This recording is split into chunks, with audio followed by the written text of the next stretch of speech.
Premier Ford lied. He lied. He lied on video when he said that he wasn't going to touch the Greenbelt.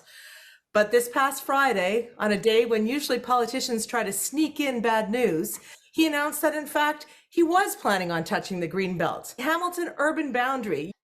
Well, apparently that's up for grabs now too. MPP Don McLean is saying calmer heads need to prevail.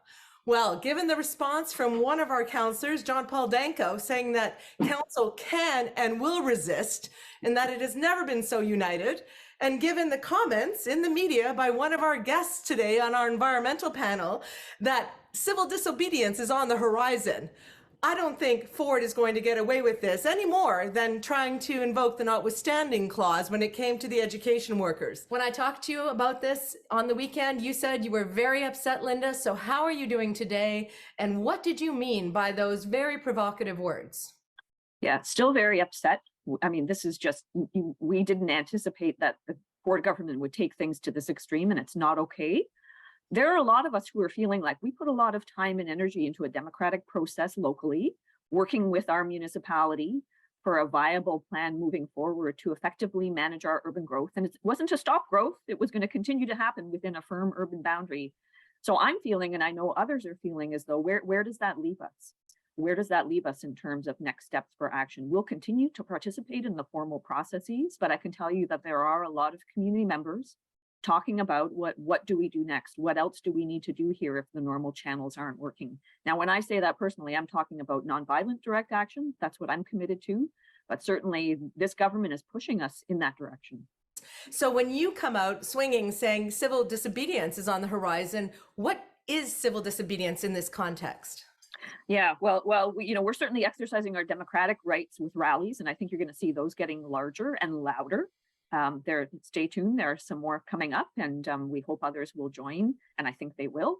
But this is an interesting scenario. I'm hearing the government say that some of these additions, like the chunks that they've ripped out of Hamilton's Greenbelt and are proposing to incorporate in our urban boundary, that they want to see development there by over between now and 2025.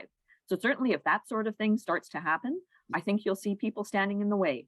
There's an example of direct nonviolent action to protect those resources that Ontarians understand now more than ever before in a climate crisis that we need for a viable future on this planet and in this part of Ontario, if not all of Canada. This is valuable, precious arable land.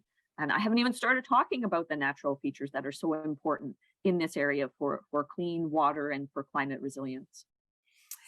Thank you, Lynda, and I'll certainly come back to you, but I want to go over to Mark Cripps. Mark, you wear many hats being here on this panel, but one of the hats that you wear is you have worked within the provincial government in a communications capacity, and of course you care deeply about the environment. We've had you on before, just before the election. In fact, you and Lynda were warning here on the Oshow about what would happen if Ford got into power.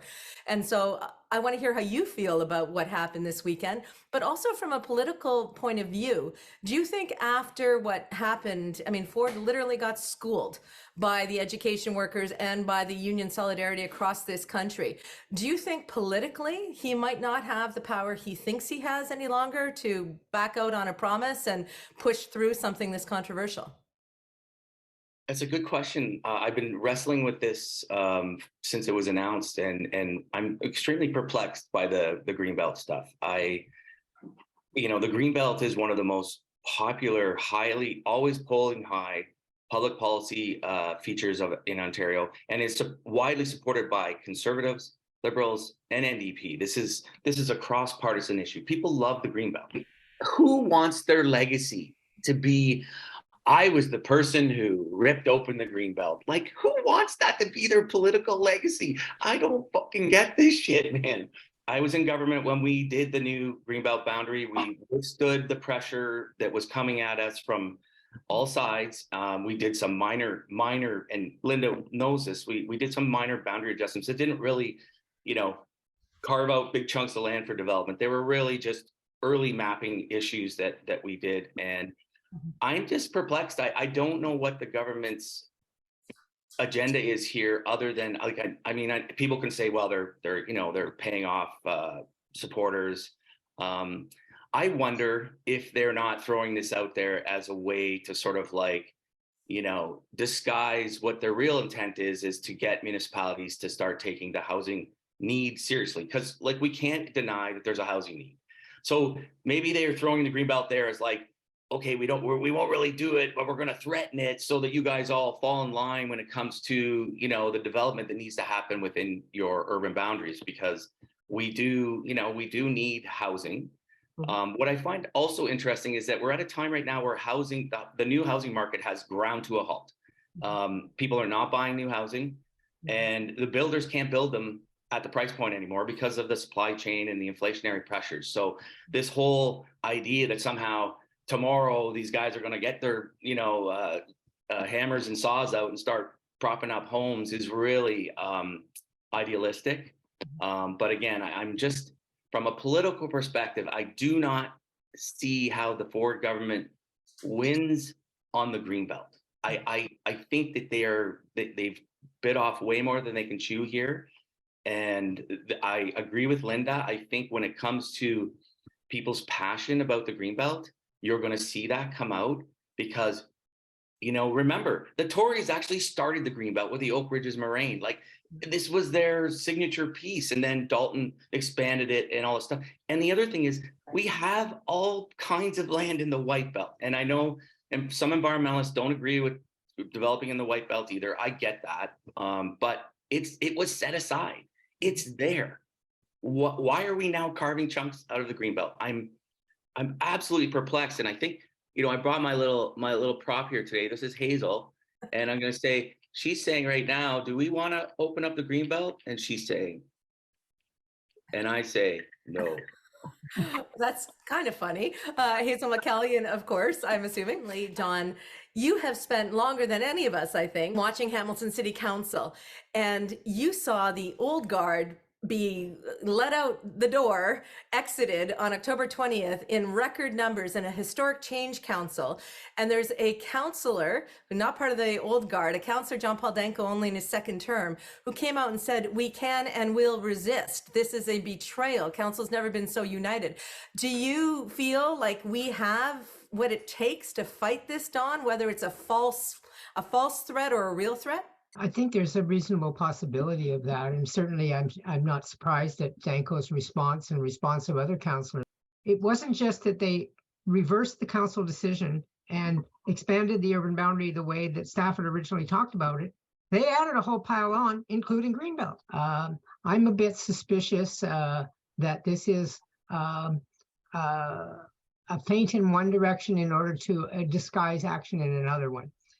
So there's another piece sitting on our table right now called Bill 24, or Bill 23, pardon me. And Bill 23 changes an enormous number of things. It eliminates the right of appeal to the Ontario Land Tribunal for citizens and citizen groups.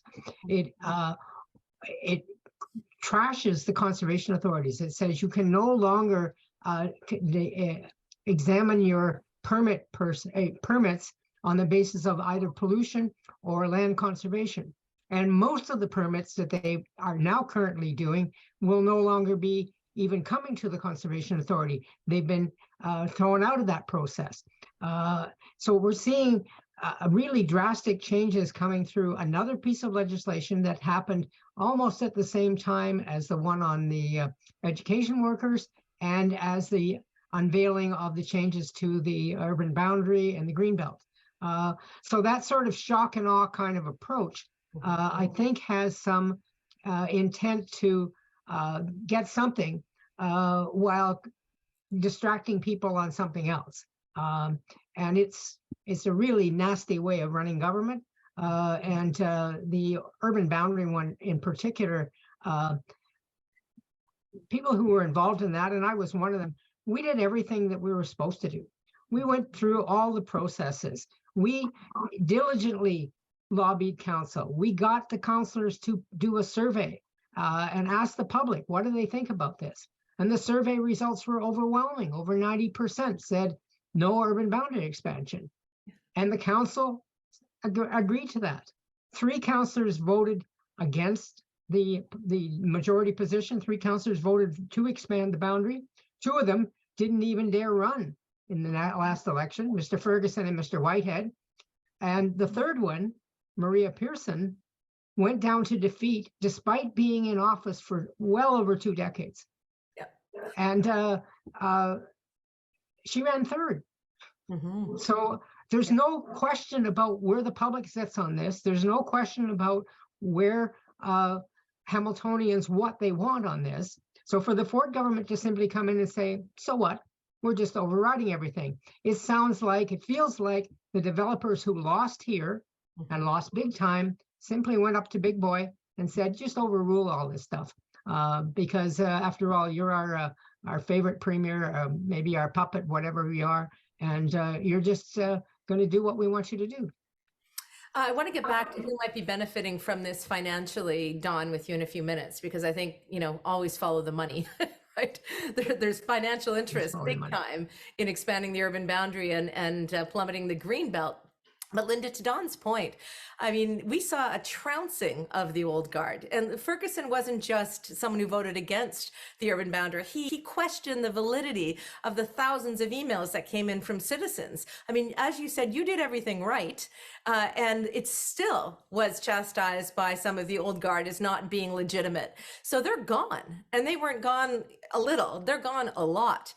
Partly because, to Don's point, it's clear where they stand, the new council stands on this issue, but also Sewergate, where they did damage by their mismanagement at the city and put 24 billion liters of mixed sewage into Chinook Creek and a world biosphere, Cootes Paradise. So Hamiltonians in particular were completely pissed off about Sewergate at a level they have never been before by all metrics. They went and flipped council historically to get rid of and to punish in part for Sewergate.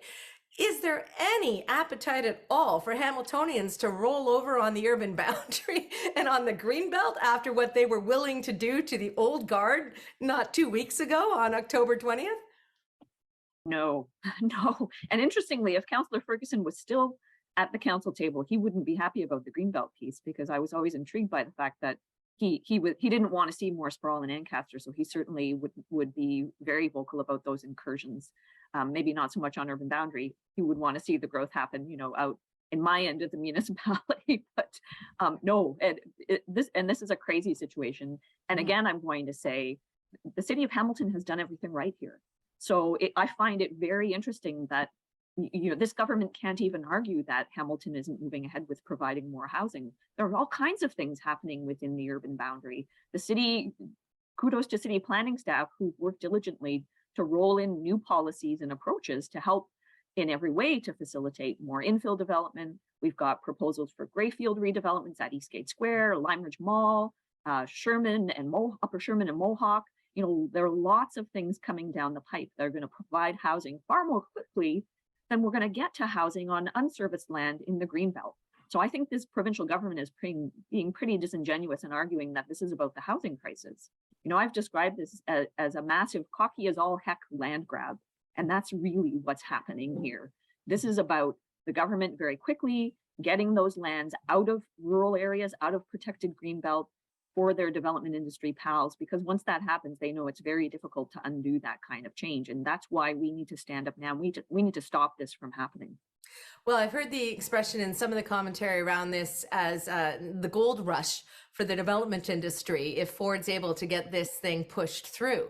And Lynda, your point is well taken around, people are okay with development in areas that don't affect their view, not in their backyard, right? Like Councillor Ferguson. But he's gone now. And Mark, we have around the council table some fierce, I think, leaders now. And I mean that. For John Paul Danko to come out with a 3 or 4 part tweet right after the announcement, the morning after, saying, this is a betrayal of the people of Hamilton. Council can and will resist, and here's how. One of the things was about we're not going to service those lands. You cannot force us as a province to do something. And it reminded me a little bit of when, you'll recall, Ford sent Carolyn Mulrooney into Hamilton to talk about how I think they were going to flip-flop on the LRT funding or whatever, and she ended up having to run out of the hotel and being chased and there were Hamilton councillors in the room who showed up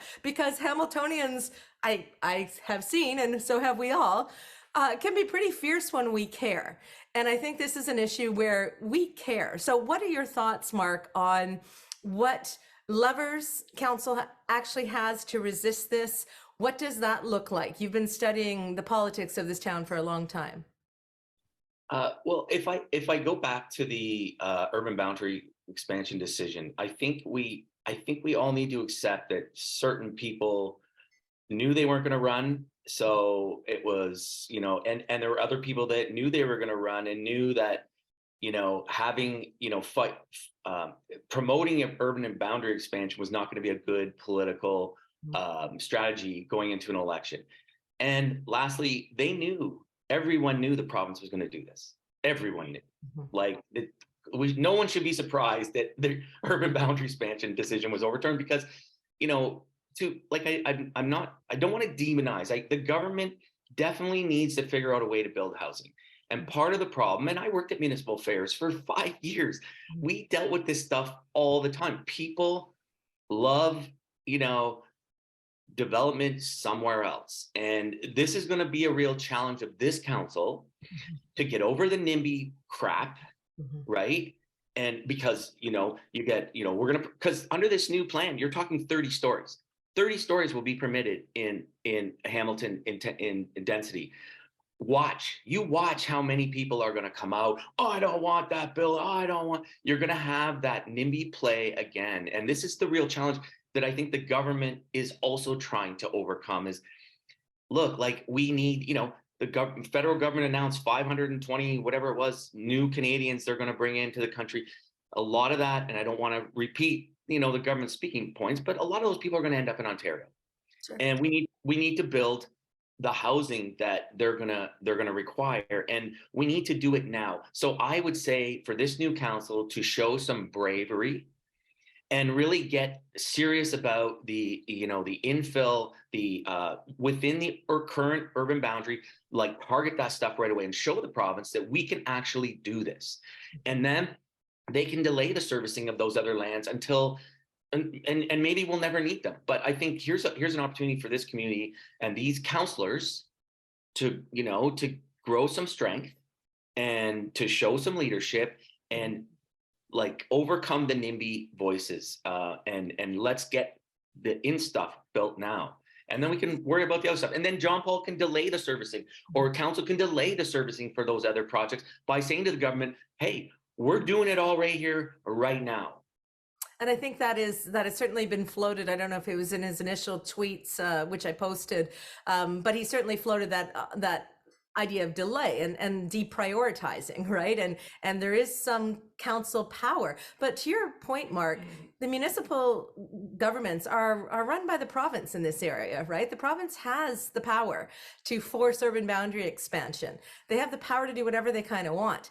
The Greenbelt, arguably, they said clearly they wouldn't touch it, but with urban boundary, I think you're right. Most of us knew, we can do our best, and then they're going to come and they're going to do what they want to do, and then the fight begins. So I don't think at least I'm not surprised by the urban boundary thing. The Greenbelt thing is a pretty, whatever move. But Don, let me go to you.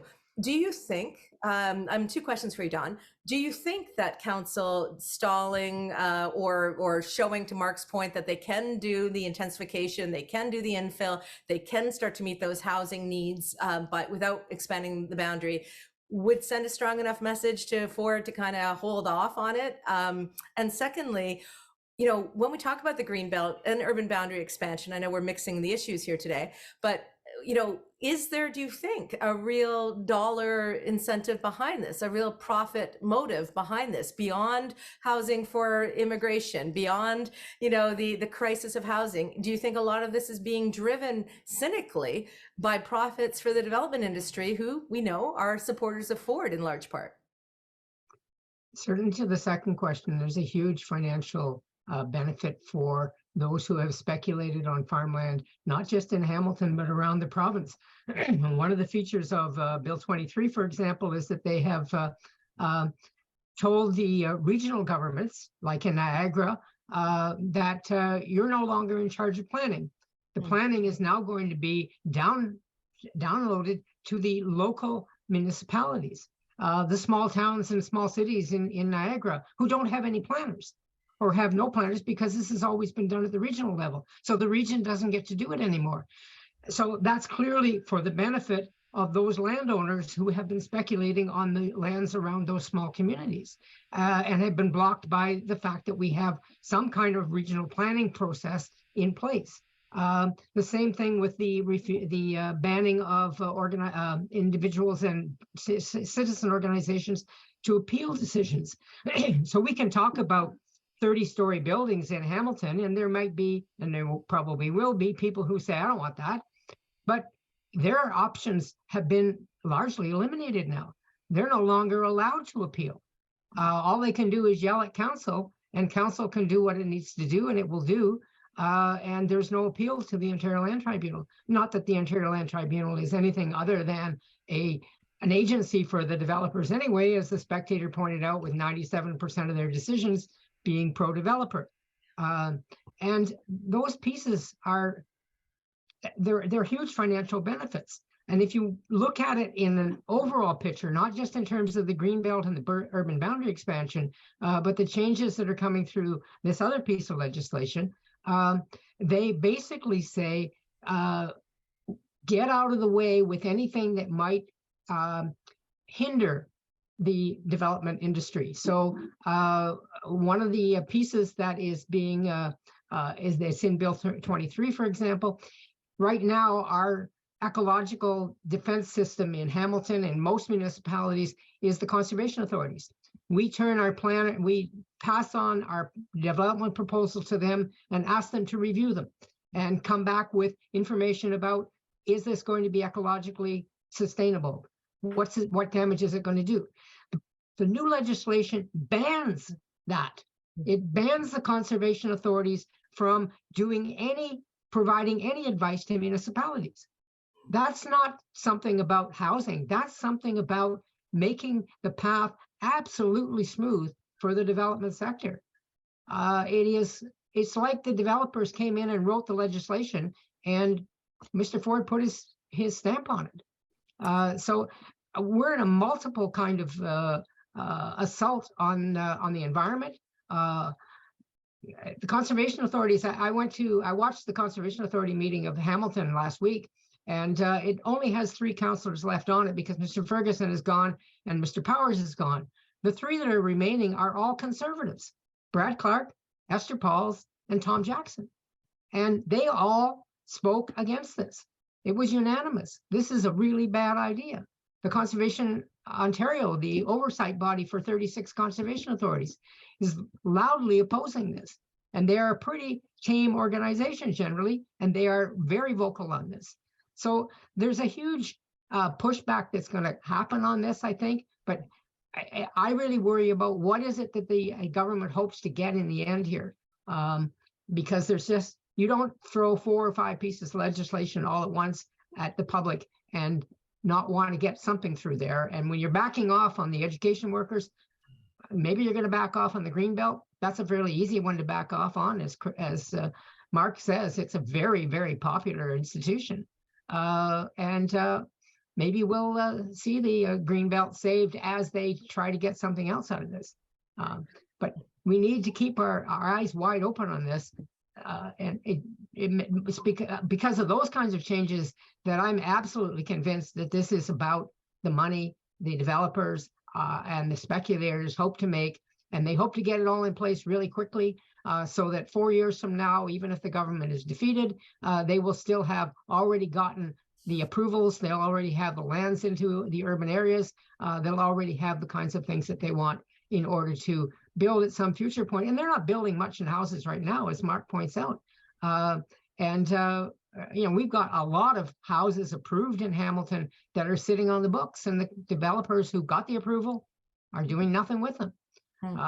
So blaming the city for a lack of housing is completely missing the appropriate target. And I think it's intentionally missing it.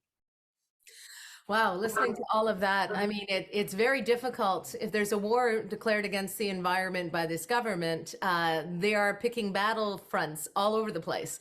And it is very hard to marshal your resources to fight all these things, to protect the conservation authorities, and the Greenbelt and to fight the urban bound and all and on and on and on.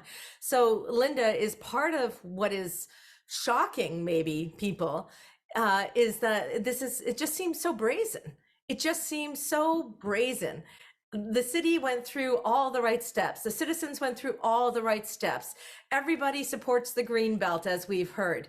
And yet here they just come in and say, to the point we just heard from Don, we got 4 years to cash out on this, and we're going to cash out now. And the rest of you try to fight us everywhere. You just can't do it. I mean, how do you, as the head of Environment Hamilton, who has been in many ways the tip of the spear on the urban boundary, how are you and environmental groups feeling? Are you doing what I saw one person say, which is the way to win is for all causes to join and to mount a unified front against this attack?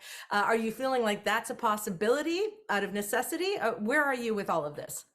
Yeah, absolutely. You know, we're sitting feeling that this is a very patronizing approach to interacting with municipalities. And I would say it feels dictatorial, right? It's like, okay, you went through this whole process, too bad. We're going to ram this through and we don't care what you think about any of it, because that's certainly how it feels for all of us.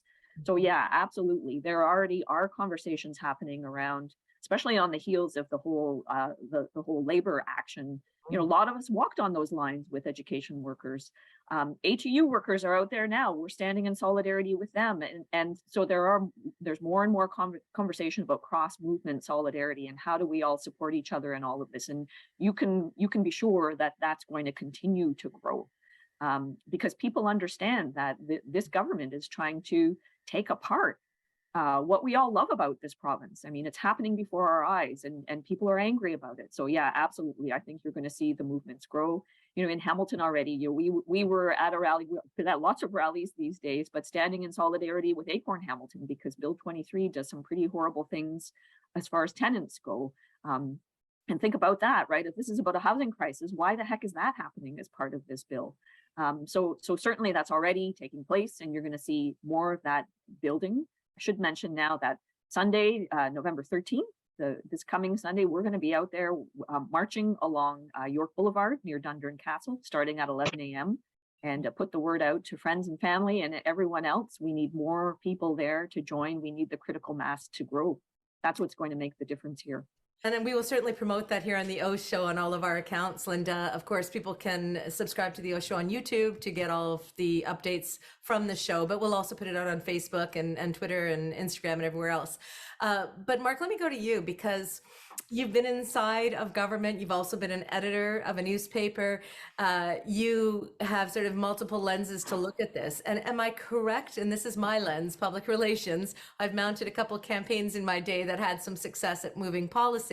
Is it fair to say that the only thing that Doug Ford and his government care about is public pressure to the point of dismantling the system temporarily, or general strike action, or things that get to a point where the phone's ringing off the hook at his cottage and he's got to stay up till 1 a.m. like he did on the weekend apparently and actually deal with stuff? I mean, is that the biggest ticket we have here to stop the encroachment on the urban boundary and on the rights of municipalities and conservation authorities? Wow, that's a big question. I think the one thing about Premier Ford is he does not like to not be liked. He really has this, you know, and I think that kind of, you know, saves him from being a complete, you know, ideologue. I think he likes to be liked. And I think that, you know, when it comes to some of these planning decisions, you know, and I think the Greenbelt is the, you know, the biggest that will drive the most passion, is that, you know, if there is, you know, a united, larger than we've ever seen response to this, you know, I think I think he'll hear it. And I think he's going to hear it from, you know, people in other communities that will be impacted by this, who probably, you know, like even with the Bradford bypass, you know, Carolyn Mulrooney's been hearing it a lot from longtime conservatives, right? It's not just, you know, the left or the right, the center or whatever. Like, this is a, you know, so I think that kind of action is what's going to be needed. I think Lynda's on the right path there, and I think we take a lesson from what happened with CUPE and the, the coming together of a bunch of unions which were fragmented and fractured, and came back together. I think we need to see that in a large mass. And I think the government has objectives for growth, and they're and I think they're trying to kind of shock the system, like Don said earlier, to see what sticks, and they're just going to they're early in a mandate. 4 years is a long time. By 2026, this will all be past them, and voters have short memories and stuff like that. So getting this all out now, trying to get somewhere where we can have a path forward for growth and development to accommodate. And the other thing is, I would say this, the education around the Greenbelt, the value of the Greenbelt. I mean, when it, I'm not, during the former government's years, we spent a lot of money on promoting the Greenbelt and making sure that people understood the value of it and the value of these lands. That hasn't happened. And, we have tons of people coming from, immigrants coming from other countries who never learned about the Greenbelt. They have no idea what it means, and they just want a house, right? They just want a place to live. And, so I think we need to kind of work I think this movement will be really the best thing ever for, our environment and for the Greenbelt and for growth. This is the line in the sand. We either call to action now or we just, let it happen. And I because they're going to roll forward. If there isn't enough people that bang on the door, call Doug Ford at night, even I think you would even find people within the development community who are a bit shocked by the Greenbelt decision, who were like, whoa. We had, things were going in the right, but why did you throw the Greenbelt in there? What are you doing? I think we have to remember that the Conservative Party in Ontario has not been a particularly extreme party generally. It has a long history, Bill Davis, John Robarts, all this sort of stuff back in the history. I grew up with, a position of not being a conservative, but not being angry at the Conservatives. And I think there's a lot of Conservative MPPs who still fall within those categories. When they start hearing, and I'm sure they're already hearing from their local councillors particularly, all the Conservation Authority boards are overwhelmingly composed of city and municipal councillors. So they're going to hear from there. And I think one of the positives, if you want to find a positive in this whole thing, is by taking on everything at once, Ford has created that coalition that will potentially reverse all of this, defeat all of this. He certainly, I think, got surprised by how quickly the unions came together on it, and the amount of public support. People were demonstrating at Eastgate Square last weekend, and they were drowned out by horn honking. Everybody was supporting him. So the messaging is not just a matter of it's getting through to the Conservatives themselves. And that's why I mentioned the interesting feature of the Conservatives from our council end up at the Conservation Authority saying, no, we don't want to see this happen. This is a bad idea. And standing in solidarity with other conservation authorities. So this is not a matter of, I think we have to be careful about demonizing the government as something unified. I don't think it's unified. There's lots of pieces that have to come together in order to make this happen. And MPPs, while they don't have a lot of power, they do have some, and they have some influence, and some changes can occur as a result of revolts essentially within the party itself. One of those people was Tom Jackson. And Tom is the sole survivor from the city council that went into the 2018 election. Except for Brad Clark. The two of them. Brad wasn't on council at that point, though. Okay, sorry. Brad had to step down and came in. Right. And you'll note that the people who got reelected are the people who got newly elected in 2018. All of the others, all of the old guard are gone, except Tom. And Tom was one of the ones who was clearly in favor of an urban boundary expansion and spoke forward and so on. When it came to the vote, Tom backed down. He read the tea leaves. He saw where the public was, and Tom is good at that. And he may well be saying to Mr. Ford, keep an eye on the winds here because they're not necessarily blowing in your favor. And you don't stay on council for 33 plus years without reading the wind, sitting the fence, whatever it is that Tom has done so well all these years, right? But he did lose. He was elected, I think, by 16% of voters in Ward 6, and his margin went down significantly from past elections. So I think Tom's also on notice. So Lynda, how do all these groups create this great coalition, if you will, progressive coalition for Ontario, whatever it is, this coalition to have fairness and equity and justice and keep the Ontario that we all want, but not go so far as to make it an us versus them, to make it a situation where nobody can be reasonable because the sides are so entrenched and there's a purity test. Yeah, well, this government is making that really hard, I have to say, with what they've thrown out there. I think people are always willing to open lines of communication and have conversations one-on-one with MPPs. So I would say that's definitely something that's always on the table. We're sitting in Hamilton. We've got 2 Conservative MPPs now. We've got, Hamilton East, Stony Creek. Who would have thought, right? We've got a Conservative MP who's a sitting minister. So that's certainly, I think anyone who's concerned would be willing to sit at the table and have conversations with MPPs. You're talking about Lumsden. You're talking about Neil Lumsden. Neil Lumsden, yes. Yes, yes, that's right. Yeah, so I think that's something that I know all of us in the core networks would always be open to, and I think we need to encourage Ontarians to also reach out to their MPPs, especially if they're Conservatives, because making them understand how we're feeling about this is a really important part of it, and giving those individuals the opportunity to speak out, even if it's internally within the party, and make it clear that they're concerned based on what they're hearing. That's an important part of the democratic process that we've all been faithfully participating in, both municipally and at the provincial level. So yeah, we do need to keep on doing that. But you reach a point where if the government opts to keep pushing forward, it becomes harder and harder to continue to create those spaces. And so I hope that there is still opportunity for dialogue. I think we all want a positive outcome here. But with what's on the table right now, if the Ford government persists with pushing these things through, it's going to be really difficult.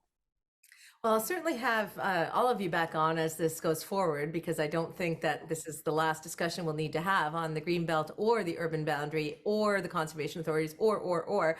But I appreciate that from you, Lynda, as the preferred way is always communication, conversation, negotiation, right? Coming up with the best case scenario given all of the factors, as opposed to this kind of entrenchment, and which is exhausting. I don't think anyone's too exhausted to fight. If anything, we saw this weekend that people can find reserves when they feel pushed, but it doesn't need to go there. So let me just get last thoughts from you as well, Mark and Don. Mark, I saw you nodding emphatically when Don was talking about don't demonize the government, don't treat them as a single entity, kind of work the opportunities.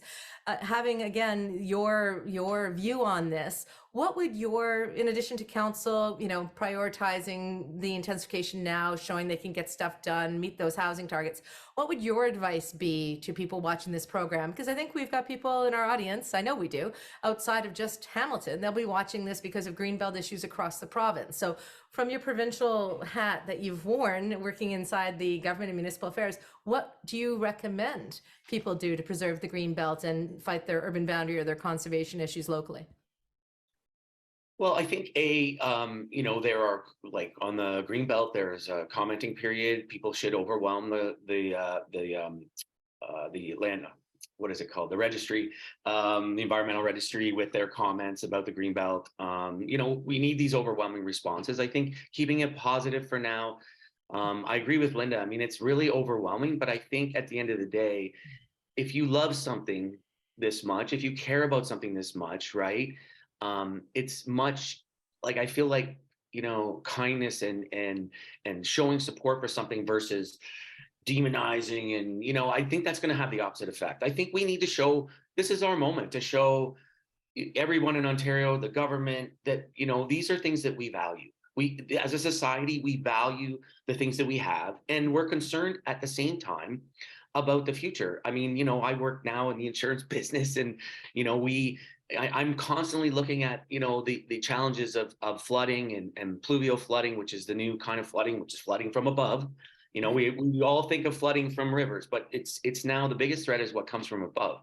And, one of the things with Ontario is we've never really had to ask them to not build on floodplains, because they didn't. Like, they haven't been building on floodplains for years. They still do in BC. We saw what happened a year ago today in a floodplain. And this whole idea that we're now, like, I think we need to also remind people that this new housing comes with risk. If it's built in areas where there is a flood risk, you're going to have people who are vulnerable to flooding. They're going to have a difficulty getting insurance. All these things, like, we need to build the real compelling case about why this matters to us, and B, what we want the future to look like. And it's not anti-growth. It's not anti-development. It's, like, we're changing. This is what we value. I think that, if it doesn't go our way, I don't, it could get ugly then. And because, when people try hard to be positive and then they get, someone kicks them in the butt, they often react in completely the other way. So, but I think just let them know, email, flood. The one thing that gets politicians' attention is emails. Email, not form emails, not those ones where you put your name on an email that's already written for you. Like, actually write your member and tell them why. And kids, let's get kids involved. Let's get them drawing pictures of the Greenbelt or of nature and taking them and delivering them to MPP offices. Like that, this is the kind of stuff that's going to work. So Don, you've been on the front lines for so many years, fighting for this and other things. What do you recommend as the wise one here around the table? What is the best course of action for people watching this program when it comes to all of these issues we've talked about today? I think we can take all of these issues and combine them under something generally called the environment. That's what they are. And if the progressive conservatives want to run against the environment, good luck. Because I think they're going to run into a wall of opposition. And it's not just a matter of what they do now, and they don't have to go through the electorate until 4 years. We're looking down the face of climate catastrophe. It's going to be much worse in 4 years from now. The flooding is going to be worse. Mark is going to be busier with the insurance work. There's going to be lots of problems that are coming out of that. And that is going to become more and more the dominant issue. So if we are making mistakes now, and the provincial government seems intent on doing that, they're going to come home to roost. So that's where, and I think that's one of the things people can say in terms of their commenting at this point. And I think it's also a basis for unity, not just of the usual environmental groups, but the labor groups, the community groups, the people who are concerned about what their community is going to look like and what kinds of costs were going to be imposed on us. The environmental costs of climate change, the financial costs of climate change are enormous, as we're seeing already, and they're going to get bigger. So we need to do whatever we can to make sure that we are making the best possible decisions. Ontario wisely established conservation authorities, and that's over 50 years ago. And Alberta came down here after their flooding, and BC has been down more recently saying, how did you do that? That sounds like a good idea. We should have done that. Yeah, well, let's keep that, and let's keep strengthening it, and let's keep looking at ways that we can be resilient in face of the climate impacts that are coming at us, as well as taking, of course, the steps as fast as possible to cut emissions and not contribute. Sorry about that. You mentioned, Don, bringing in people who care about other causes. Well, I think about marginalized communities who are disproportionately affected by poverty. And I think about poverty, which is people who are living in poverty who are disproportionately affected by climate change, right? I mean, exactly. This affects all of us, and we need to all work together. So thank you all for coming together on such short notice to do this special Oshow on the Greenbelt and the urban boundary. And as you say, the environment. You're an excellent environment panel with all of your different experience and expertise. Lynda Lukasik from Environment Hamilton, Mark Cripps from many things, and Don McLean from Catch and Save Our Streams. So we'll have you back. Thank you so much for being on the Oshow, and thank you everyone watching. Subscribe subscribe so you can get any Oshows that we have to get out there as quickly as possible on this and other issues that we care about. Thank you so much and take care.